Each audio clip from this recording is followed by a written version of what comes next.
Hello viewers, আমি সুপ্রিয়। আমার চ্যানেল আই নিয়ে আবার আমি আপনাদের কাছে। এবার আমার অন্যরকম ভাবনাই না, আজকে আর অন্যরকম ভাবনার শিরোনামটি বলবো না। প্রথমেই কোন শিরোনামের কি বিষয় নিয়ে ভিডিও হতে চলেছে সেটি আজকের ভিডিওটি শেষ হলে আপনারা নিজেরাই বুঝে নিতে পারবেন। চলুন একটা নতুন ইন্টারেস্টিং ভিডিও নিয়ে শুরু করছি। ছবিতে আপনারা যে ঘড়িটি দেখতে পাচ্ছেন তাতে 10-এর সাথে 1, 9-এর সাথে 2, 8-এর সাথে 3, 7-এর সাথে 4, 6-এর সাথে 5 যোগ করা হয়েছে। প্রতি ক্ষেত্রেই যোগফল হয়েছে 11। 11 সংখ্যাটিকেও নেওয়া হয়েছে। এখানে বাদ পড়েছে শুধুমাত্র 12।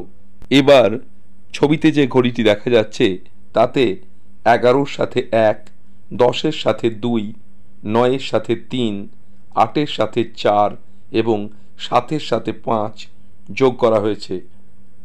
প্রতি ক্ষেত্রে যোগফল হয়েছে 12, তাই 12 সংখ্যাটিকেও নেওয়া হয়েছে।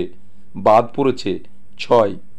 এবার যে ঘড়িটি দেখানো হয়েছে তাতে 12-র সাথে 1, 11-র সাথে 2, 10-এর সাথে 3, 9-এর সাথে 4, 8-এর সাথে 5 এবং 7-এর সাথে 6 যোগ করা হয়েছে। প্রতি ক্ষেত্রে যোগফল হয়েছে 13। এখানে কোনো সংখ্যাই বাদ পড়েনি। এবার আসল কথায় আসা যাক। আমরা যদি ঘড়িটিকে সমাজ হিসেবে কল্পনা করি আর ঘড়িতে ব্যবহৃত সংখ্যাগুলিকে বিভিন্ন পরিবার হিসেবে কল্পনা করি, তাহলে আজকের ভিডিওটি বুঝতে আমাদের খুবই সহজ হয়। ঘড়িতে ব্যবহৃত বড় সংখ্যাগুলি যেমন 12, 11, 10 প্রভৃতি সমাজের অর্থবল বা লোকবলে বলীয়ান পরিবারকে সূচিত করছে, আর ছোট সংখ্যাগুলি যেমন 1, 2, 3 প্রভৃতি সূচিত করছে অর্থবল বা লোকবল কম আছে এমন পরিবারগুলিকে।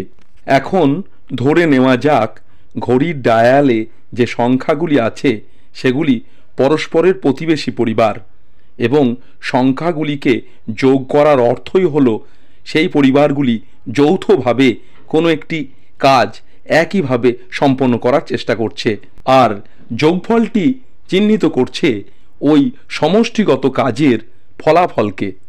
সমাজের সকলকে নিয়ে যৌথ একটি কাজে যখন সমাজের সবচেয়ে সম্ভ্রান্ত পরিবারটি ঘড়িতে যাকে 12 বলে নির্দেশ করা হয়েছে সেই পরিবারটি যখন বাদ যাচ্ছে, তখন সেই কাজটি খুব ভালোভাবে সম্পন্ন হয়েছে বলা যায় না, কারণ সেক্ষেত্রে যোগফল 11। আবার সমাজের সবাইকে নিয়ে একটি কাজে যখন একটি মধ্যবিত্ত ঘড়ি যাকে ইন্ডিকেট করছে 6 সংখ্যা দিয়ে, সে যখন বাদ যাচ্ছে তখন কাজের সফলতা আগের থেকে বেশি হলেও সর্বোচ্চ নয়। এখানে আগের থেকে একটু ভালো হয়ে যোগফল 11 থেকে 12 হয়েছে বটে, কিন্তু সর্বোচ্চ নয়। আবার যখন সমাজের প্রতিটি পরিবারকে নিয়ে যৌথভাবে কোনো কাজ হয় যেখানে কোনো পরিবারই বাদ যায় না, সেই কাজে গুরুত্ব, ফলাফল, মূল্যায়ন, ভ্যালু সব কিছুই হয় সর্বোচ্চ। এটি ছিল আমার আজকের ভিডিওর বিষয়। আমার অন্যরকম ভাবনাই আজ ছিল প্রতিবেশীদের গুরুত্ব। তাহলে আজকের ভিডিও এ পর্যন্তই। ভিডিওটি ভালো লাগলে লাইক, কমেন্ট, শেয়ারের মাধ্যমে আরও বেশি মোটিভেট করুন আমায়, যাতে আরও ভালো ভালো ভিডিও আপনাদের কাছে পরিবেশন করতে পারি।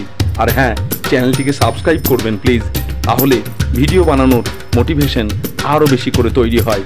আজকের মতো এ পর্যন্তই। সকলকে শুভেচ্ছা জানাই। ভালো থাকুন, সুস্থ থাকুন। নমস্কার।